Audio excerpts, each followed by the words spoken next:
ಸುಹಾಸಿನಿ ಕಾರ್ಯಕ್ರಮಕ್ಕೆ ಮತ್ತೆ ಸ್ವಾಗತ. ವೀಕ್ಷಕರೇ, ನಿಮಗೆಲ್ಲ ಗೊತ್ತಿರೋ ಹಾಗೆ ಸೆಲೆಬ್ರಿಟಿ ಬ್ರೈಡ್ ಅಂದರೆ ಸೆಲೆಬ್ರಿಟಿಗಳು ತಮ್ಮ ಮದುವೆಯ ಆ ದಿನದ ಮಧುರ ಕ್ಷಣಗಳನ್ನು ಹಂಚಿಕೊಳ್ತಾರೆ. ಅಂದರೆ ಆವತ್ತೇನಾಗಿರುತ್ತೆ, ಫನಿಯಸ್ಟ್ ಘಟನೆ ಇರ್ಬೋದು ಅಥವಾ ಅನ್ಫರ್ಗೆಟಬಲ್ ಮೂಮೆಂಟ್ಸ್ ಇರ್ಬೋದು, ನೆನಪಿಸ್ಕೊಳ್ತಾರೆ. ನಮ್ಮ ಜೊತೆಗೆ ಅದನ್ನು ಖುಷಿಯಾಗಿ ಹಂಚ್ಕೊಳ್ತಾರೆ. ಇವತ್ತಿನ ಸೆಲೆಬ್ರಿಟಿ ಯಾರು ಅಂತ ಅನ್ಕೊಂಡ್ರ?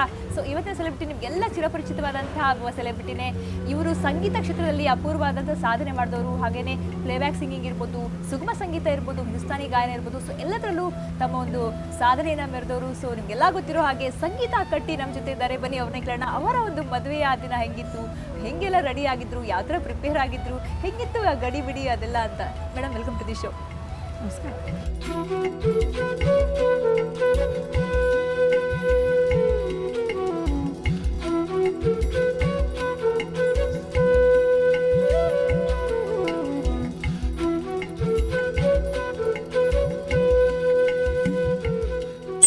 ಸೆಲೆಬ್ರಿಟಿ ಬ್ರೈಡ್, ಇವತ್ತಿನ ಸೆಲೆಬ್ರಿಟಿ ಬ್ರೈಡ್, ನಿಮ್ಮ ಅಂದರೆ ಮದುವೆಯ ಕ್ಷಣಗಳನ್ನು ನೆನೆಸೋದಾದರೆ ನಿಮ್ಮ ಮದುವೆ ಆಗಿ ಎಷ್ಟು ವರ್ಷ ಆಯಿತು?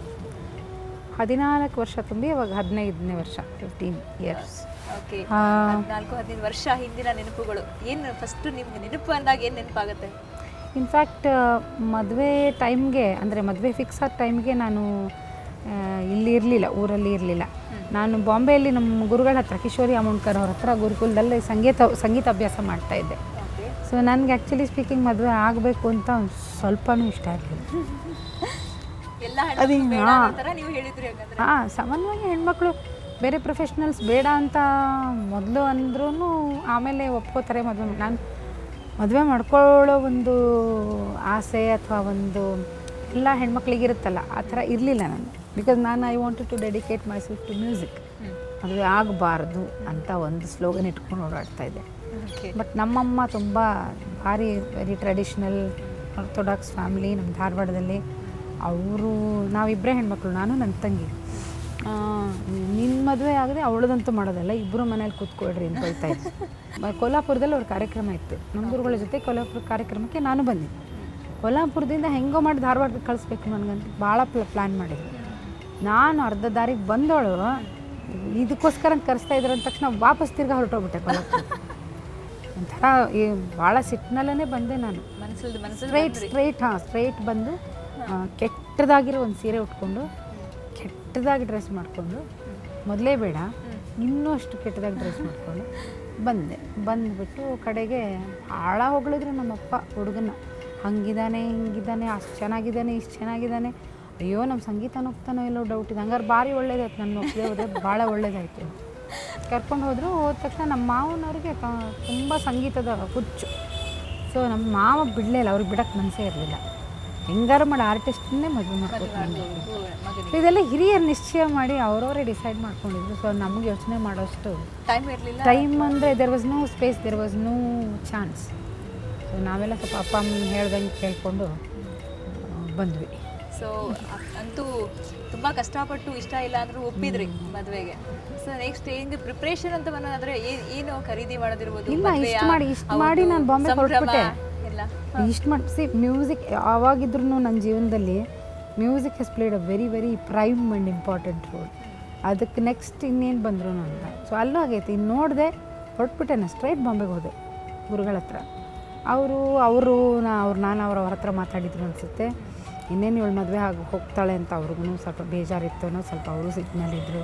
ಸಾಮಾನ್ಯ ಆಗುತ್ತೆ, ಒಳ್ಳೆ ಶಿಷ್ಯರು ಹಿಂಗೆ ಕಲಿಯೋವಾಗ ಬಿಟ್ಬಿಟ್ಟು ಮದುವೆ ಮಾಡಿಕೊಂಡು, ಅದು ಬೇರೆಯವ್ರಿಗೆ ಬಾಂಬೆ ಬರೋದಿದ್ದರೆ ಅವ್ರಿಗೇನು ಅನಿಸ್ತಾ ಇತ್ತು, ಬೆಂಗಳೂರಲ್ಲಿ ಹೋಗ್ತಾಳೆ ಸಂಗೀತ ಅಂತ ಸ್ವಲ್ಪ ಅವ್ರಿಗೆ ಡಿಸ್ಟರ್ಬ್ ಆಯಿತು, ನನಗೂ ಡಿಸ್ಟರ್ಬ್ ಆಯಿತು. ಅದು ಸ್ವಲ್ಪ ಒಂಚೂರು ಬೇಸರದಲ್ಲೇ ಕಳೀತು ಅಂತ ಹೇಳ್ಬೋದು. ಸೊ ಹೀಗಾಗಿ ಖರೀದಿ ಆಗಲಿ ಇದಾಗಲಿ ಅದಾಗಲಿ ಅದೆಲ್ಲ ಆ ಸಂಭ್ರಮದಲ್ಲಿ ನಾನು ಒಂಥರ ನಮ್ಮಮ್ಮನೇ ಎಲ್ಲ ಧಾರವಾಡದಲ್ಲೆಲ್ಲ ಏನು ಖರೀದಿತ್ತು ಮಾಡಿದ್ರು. ನಾನು ಮದುವೆ ಮಾತ್ರ ಮಂತ್ರಾಲಯದಲ್ಲಿ ರಾಯರ ಸನ್ನಿಧಾನದಲ್ಲೂ ಆಗಬೇಕು ಅಂತ ಒಂದು ಕಂಡೀಷನ್. ಅದು ನಮ್ಮ ಗುರುಗಳು ಹೇಳಿದರು, ಮಂತ್ರಾಲಯದಲ್ಲಿ ಮದುವೆ ಮಾಡಿರಿ ಅಂತ. ಸೊ ಅದು ತಲೆಯಲ್ಲಿ ಕೂತ್ಕೊಂಡ್ಬಿಟ್ಟು. ಸೊ ಆ ಸಂಭ್ರಮ ಇದು ಅಂತ ಅನ್ನೋಕ್ಕಿಂತ ಸ್ವಲ್ಪ ಕನ್ಫ್ಯೂಷನ್ಸಲ್ಲೇ ಮದುವೆ ನಡೀತು. ಬಟ್ ಒಂದು ಅಳಕು ಸಂಗೀತಕ್ಕೆ ಮುಂದೆ ಇವರು ನಮಗೆ ಪರವಾನಗಿ ಕೊಡ್ತಾರೋ ಇಲ್ವೋ ಅನ್ನೋದು ಮೊದಲೇ ಕ್ಲಿಯರ್ ಆಗಿಬಿಟ್ಟಿತ್ತು. ನಮ್ಮ ಮಾವ ಒಂದು ಮಾತು ಹೇಳಿದರು, ನೀವು ಹಾಲು ಕರೆದ್ಬಿಟ್ಟು ಕೊಟ್ಟಿದ್ದೀರ ನಮಗೆ, ಅದನ್ನು ಮೊಸರು ಮಾಡಿ ಗಟ್ಟಿಯಾಗಿ ಹಾಕೋದು ನಮ್ಮ ಕರ್ತವ್ಯ. Those were the words. So encouragement ಹಾಗೆ ಇದೆ, ಅದಕ್ಕೆ I am very fortunate. So ನಿಮ್ಮ ಮದುವೆಯ ಒಂದು ಏನು ರಿಚುವಲ್ಸ್ ಇದೆ, ಸಂಪ್ರದಾಯ ಏನಿದೆ, ಅದರಲ್ಲಿ ನಿಮ್ಗೆ ಯಾವ್ದು ತುಂಬ ಇಷ್ಟ ಆಗುತ್ತೆ, ತುಂಬ ಯಾವ್ದು ಮಜಾ ಮಾಡಿದೆ? ನಮ್ಮ ಪದ್ಧತಿ ಅಲ್ಲ, ನಮ್ಮಲ್ಲಿ ಒಂದು ಅದೇ ಥರ ಸಿಮಿಲರ್ಲಿ ಒಂದು ಗಂಟು ಏನೋ ದುಡ್ಡಿನ ಗಂಟು ಒಂದೇನೋ ಅಡಗಿಸ್ಬಿಟ್ಟಿರ್ತಾರೆ. ಹುಡುಗಿ ಕಡೆಯವ್ರ ತಂಗಿನೋ ಅಕ್ಕನೋ ಅಕ್ಕ ತಂಗಿಯರೆಲ್ಲ ಸೇರಿಬಿಟ್ಟು ಒಂದು ಚಿಲ್ಲರೆ ಒಂದು ಗಂಟು ಇರುತ್ತೆ, ಅದರಲ್ಲೇ ಒಂದು ಎಡಕೆ ಬೆಟ್ಟ ಇದನ್ನು ಹುಡುಗನ ಹತ್ರ ಇರ್ತದೆ, ಅದನ್ನ ಅಡಗಿಸಿಡ್ತಾರೆ. ವಾಪಸ್ ಹುಡುಗನಿಗೆ ಕೊಡುವಾಗ ಬೇಕೇ ಬೇಕು ಅಂತ, ಅದಿಲ್ಲದೆ ಮುಂದುವರಿಯೋಂಗಿಲ್ಲ. ಸೊ ಅದೇನೋ ರಿಚುವಲ್ಸ್ ಅಲ್ಲಿ ನಡೆದಾಗ ಅದನ್ನ ಅಡಗಿಸಿಟ್ಬಿಟ್ಟಿರ್ತಾರೆ. ಸೊ ಅದನ್ನ ಕೊಡಲೇಬೇಕು, ದುಡ್ಡು ಕೊಟ್ಬಿಟ್ಟು ಕೊಡಿ ಅಂತ ವಸೂಲಿ ಮಾಡಿ. ತಂಗಿಯರಿಗೆ ಅದೊಂದು ಚಾನ್ಸ್ ಅಲ್ಲ ಅಕ್ಕನ ಮದುವೆಯಲ್ಲಿ, ಅದು ಸ್ವಲ್ಪ ನನ್ನ ತಂಗಿ ಆಮೇಲೆ ನನ್ನ ಕಸಿನ್ನು ನಮ್ಮ ಚಿಕ್ಕಮ್ಮ ಸಿಕ್ಕಾಪಟ್ಟೆ ಗೋಳೈಕೊಂಡ್ರು. ಬಟ್ ನಮ್ಮ ಯಜಮಾನ್ರು ಭಾರಿ ಸ್ಟ್ರಾಂಗ್, ಅವರೇನು ದುಡ್ಡು ಕೊಟ್ಟರು ಬಿಟ್ಟರು ಗೊತ್ತಿಲ್ಲ, ಅವಳಿಂದ ಇಸ್ಕೊಂಡಿದ್ದು ಮಾತ್ರ ನಿಜ. So he never gave up. ಇವತ್ತುವರೆಗೂ ನಮ್ಮ ತಂಗಿ ಹೇಳ್ತಾನೆ ಇರ್ತಾಳೆ, ನಿಮ್ದು ಬಾಕಿ ಅದರಿ ಅಂತ. ಕೊಟ್ಟಿಲ್ಲ, ಇನ್ನು ಕೊಟ್ಟಿಲ್ಲ. ಓಕೆ. ಸೊ ಮದುವೆ ಅಂತಂದಾಗ ನಾನು ಹೇಳಿದ್ನಲ್ಲ, ಹೆಣ್ಮಕ್ಳಿಗೆ ಒಂದು ಸಂಭ್ರಮ, ಅದು ಎಷ್ಟೇ ನಾವು ಮನಸ್ಸಿಲ್ಲದೆ ಒಪ್ಪಿದ್ವಿ ಅಂದ್ರೆ ಅದು ಮದುವೆ ಅಂತ ಒಪ್ಪಿದ ಮೇಲೆ ಮುಗೀತು, ಅದು ಸಂಭ್ರಮ, ಅದು ಸಡಗರನೇ ಬೇರೆ ಇರುತ್ತೆ. ಸೊ ನಿಮ್ಮ ಮನಸ್ಸಲ್ಲಿ ಹೆಂಗಿತ್ತು ಅವತ್ತಿನ ದಿವಸ, ನೀವು ಹೆಂಗೆ ಪ್ರಿಪೇರ್ ಆದ್ರಿ? ಮೆಂಟಲಿ ಪ್ರಿಪೇರ್ ಆಗೋದು ಬೇರೆ. 6 ತಿಂಗಳು ನಾನೇನು ಇದರಲ್ಲಿ ಇರಲಿಲ್ಲ, ಬೆಂಗಳೂರಲ್ಲಿರಲಿಲ್ಲ, ನಾನು ಗುರುಗಳ ಹತ್ರನೇ ಇದ್ದೆ. ಸೊ 6 ತಿಂಗಳಲ್ಲಿ ಬರೀ ಆವಾಗ ಮೊಬೈಲೂ ಇರಲಿಲ್ಲ. ಫೋನ್ ಮಾಡಿದರೆ ನಮ್ಮ ಗುರುಗಳ ಮನೆಗೆ ಫೋನ್ ಮಾಡಬೇಕಿತ್ತು ನಮ್ಮ ಮನೆಯವರು. ಸೊ ಅವ್ರು ತುಂಬ ಸ್ಟ್ರಿಕ್ಟ್ ನಮ್ಮ ಗುರುಗಳು. ಅವ್ರಿಗಿಂತ ನನ್ನ ಗಂಡನಿಗೆ ಫೋನ್ ಬೇಡ, ಒಂದು is not very keen on keeping up, ಒಂಥರ ನಂಬಿಕೆ. ತುಂಬ ಸ್ಟ್ರಿಕ್ಟ್ ಅನ್ನೋಕ್ಕಿಂತ he knows what he wants, like he knows what particular ಇಷ್ಟೇ, ಹಿಂಗಾಗುತ್ತೆ ಅಂದರೆ ಹಿಂಗೆ, ಎಸ್ ಹಿಂಗಾಗುತ್ತೆ, ಇದಕ್ಕೂ ಮೇಲೆ ಹೆಚ್ಚಿನ ನಾವು ಮಾಡಬಾರ್ದು ಆ ಥರ. ಸೊ ನಾನೇ ಎಲ್ಲೋ ಹೋಗಿ ಕೆಳಗಡೆ ಸ್ಟಡಿ ಬೂತ್ಕೋಗ್ಬಿಟ್ಟು ಫೋನ್ ಗೀನ್ ಮಾಡ್ತಾಯಿದ್ದೆ. ಈ ನೆವರ್ ಯೂಸ್ ಟು ಕಾಲ್. ಯಾವತ್ತೋ ಒಂದು ದಿವಸ ಫೋನ್ ಬಂದರೆ ಅಲ್ಲಿರೋರೆಲ್ಲ तेरा ग्रेनाइट का फ़ोन है ಅಂತಿದ್ರು. ಅವ್ರು ಗ್ರಾನೈಟ್ ಬಿಸ್ನೆಸ್ ಮಾಡ್ತಿರೋವಾಗ, ಸಂಗೀತ ದೀದಿ तेरे ग्रेनाइट का फ़ोन है ಅಂತಂದರು. ಸೊ ಭಯ ಅಂದರೆ ಭಯ. ಅವ್ರು ನಮ್ಮ ಗುರುಗಳು ಎಚ್ಚರ ಇದ್ದಾರೋ ಇಲ್ಲಿ ನೋಡ್ಕೊಂಡ್ಬಿಟ್ಟು ಹಲೋ ಹೇಳೋದು, ಅದೆಲ್ಲ ಸ್ವಲ್ಪ ನಮಗೆ ಗುರುಕುಲ ಪದ್ಧತಿಯಲ್ಲಿ ಸ್ವಲ್ಪ ಪದ್ಧತಿ ಪ್ರಕಾರನೇ ನಡೀತು. ಇನ್ಫ್ಯಾಕ್ಟ್ ನಂಗೆ ಒಂದು ಕಡೆ ಅನಿಸುತ್ತೆ, ಐ ಮಿಸ್ಡ್ ದಟ್.